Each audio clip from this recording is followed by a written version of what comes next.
आज इथे आपल्याला एक ध्वज दिसतोय, जो आपण रामनवमीलाही बघितला, जो काही जणांनी श्री अनिरुद्ध गुरुक्षेत्रमलाही 2 ध्वज बघितले असतील त्याच्या स्थापनेच्या दिवसापासून, बरोबर. ह्या रामनवमीपासून हाच अनिरुद्धाचा ध्वज आहे, हाच श्रीमद पुरुषार्थ अनिरुद्ध धामाचा ध्वज आहे. आणि म्हणूनच हाच पुढे श्रद्धावानांचा ध्वज आहे.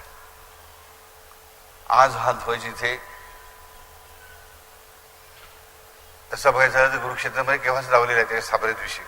हा बेसिकली माझ्या गुरुनी मला दिलेला ध्वज आहे, म्हणजे गुरुक्षेत्रामध्ये आधी लागला, रामनवमीला तुमच्या समोर आला आणि आज त्याचं या खारीबरोबर पूजन होणार आहे.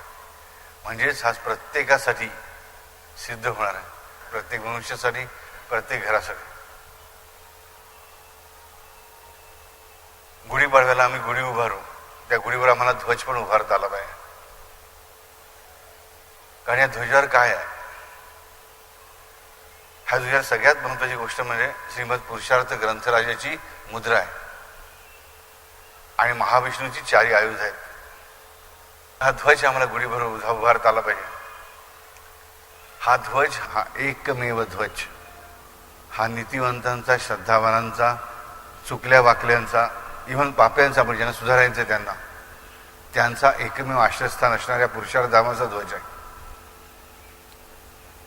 प्रत्येक या चर किंवा अचर दोन्ही सृष्टीच्या आश्रयधामाचा म्हणजेच पुरुषार्थ धामाचा ध्वज आहे.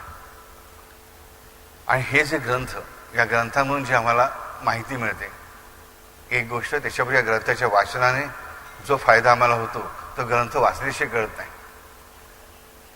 कारण हा ग्रंथाच्या एकमेव गोष्ट अशी आहे की जी पुढील काळापर्यंत या ध्वजाबरोबर राहणार आहे.